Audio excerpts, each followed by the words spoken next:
Hey everyone, welcome to Arizona State University. My name is Brent Siebold. I'm one of your faculty members within Entrepreneurship and Innovation. I also have a faculty appointment within the Fulton Schools of Engineering, and I'm here to introduce you to the wonderful world of Entrepreneurial Mindset at ASU, so we hope you'll join us.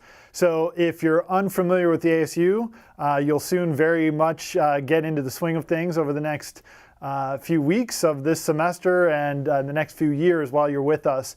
And just wanted to provide a little historical context. This is a list of 8 design aspirations for our shared university, our shared enterprise. And it's interesting to note, number 3 on this list, which actually came out way back in 2002, is for all of us to value entrepreneurship. And so many of you, I think, joining me today are probably scratching your head, wondering why we're talking about entrepreneurship in this introductory course.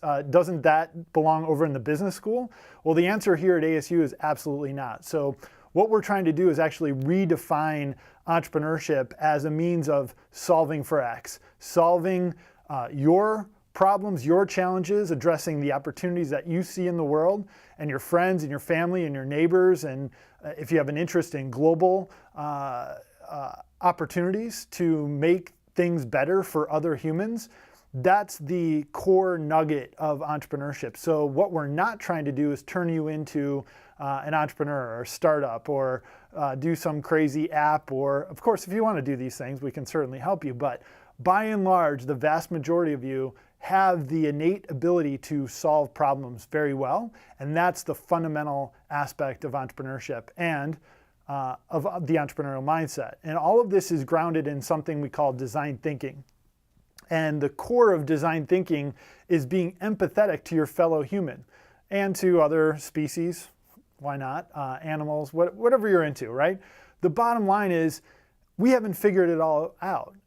Everyone has challenges as they go about their day, whether they live in poverty or whether they live in relative cushiness. So if you have the human experience and you're going through it right now with your friends, with your family, be on the lookout for friction points. And so this is the act of flexing your entrepreneurial mindset muscle. So as you embark in your academic discipline, whether that's in engineering or design or whatever it might be, we're going to teach you a skill set within that discipline. And so what we're challenging you to do is couple that with an entrepreneurial mindset. So let's talk about some of the key activities associated with developing and putting into practice an entrepreneurial mindset.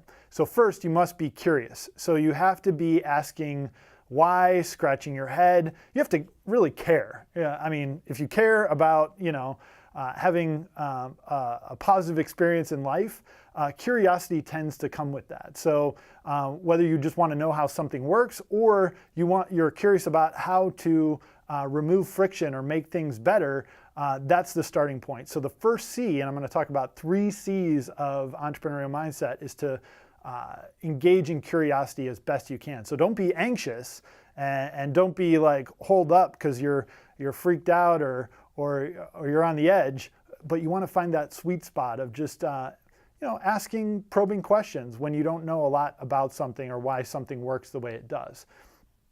Once you have your mind open to surveying the world around you, then we can move into the fun part of the entrepreneurial mindset and being entrepreneurial at the #1 school for innovation. And that's coming up with a cool solution. So again, when we look at entrepreneurial mindset, the first part of that is not business. It's not marketing, management, econ, finance, accounting. Entrepreneurship is for everybody. And it's solving for X. It's creating, it's designing, it's art, it's music, it's everything in between. So whatever you want to build to address something that's happening in the world, that's step 1. And then you attach this with your mindset. So again, you have attitudes towards being inclined to look for challenges, observe opportunities within the world. And then of course, hopefully, if you're with us here at ASU, I'm pretty convinced that you're probably motivated as well to maybe do something about it. So it's not good enough for us here at ASU for you just to get a college degree. You've already actually made a very significant step toward that path by being here today. But now it's time for us to change the world. And we do that through creating things that help other humans. So in order to get to that solution that's going to have value, you need to care enough about your fellow neighbor or your fellow human to learn more about their problems. So here's an example of one of the ways that we do this. This is a group of our students going out and testing some of the hypotheses they have about a particular pain point, and then taking it a step further, how might we solve this pain point via the use of technology or via the use of art or design or whatever it is that you might be interested in adding some of your own personal expertise. So the second step of this is to connect to the contextual world around you. So a lot of times students, especially new students or other laymen in this world of innovation and entrepreneurial mindset, will think that whatever hypothesized solution they come up with is completely novel. It's never been thought of before, because you're a very smart person. I think I'm a pretty smart person. So when I come up with something, I'm like, oh, this is it. This is going to be the thing that really moves the needle. When in reality, if I do a quick Google search, I'm going to find that, some other really smart people may have thought about a similar solution or a similar approach to tackling a human problem before. So the first thing you're going to want to do is make a connection to those that have come before you or those that are operating alongside of you. And one of the easiest ways to do this is to, if you live in one of our residence halls that's equipped with a smart device, is to just speak right into the device and ask, hey, Alexa, tell me more about this thing that I'm thinking about. And you might find something.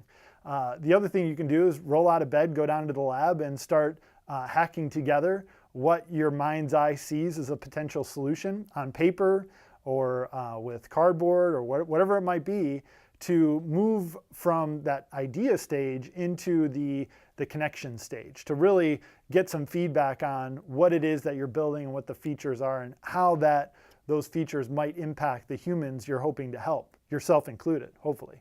And then finally, if you do find a connection between a problem statement or an opportunity and a hypothesized solution, what we're wanting to do is bring those two things together so they fit. And that's what we call problem solution fit. And if you get that right, you're on the verge of the third step of entrepreneurial mindset, which is creating value. And really, if you want to create value, somebody has to find value in it. And value is oftentimes tied to money, but in reality, they have to love it, right? So we're number one in innovation, hopefully because you love ASU. We love you. We're glad you're here. But for us to maintain this innovative ranking and for you to be a part of our community, we really need you to be thinking about not just coming up with good ideas, but really solving for X in a way that's going to be useful and impactful and is really going to help us move the needle and change the world for the better. So again, welcome to ASU. We're very glad you're here. Build something people love, not like, and you're going to be well on your way to changing the world as an ASU Sun Devil. So join us on the streets of Tempe or downtown Phoenix or Mesa or all over the world and help us put smiles on the faces of people that need us the most, those that can solve problems and do so very efficiently. And entrepreneurship and innovation is one of the ways you can get started doing that. So don't wait, be resourceful. You don't need to change your major. You don't need to take a certain class. Hopefully you have fun in this particular aspect of ASU 101, but don't wait for anybody. If you see a pain point, go out there and do your best to solve it, and we're going to be here to help you along the way. So if you need that help, we're always here. Again, welcome to ASU, and let's solve some problems.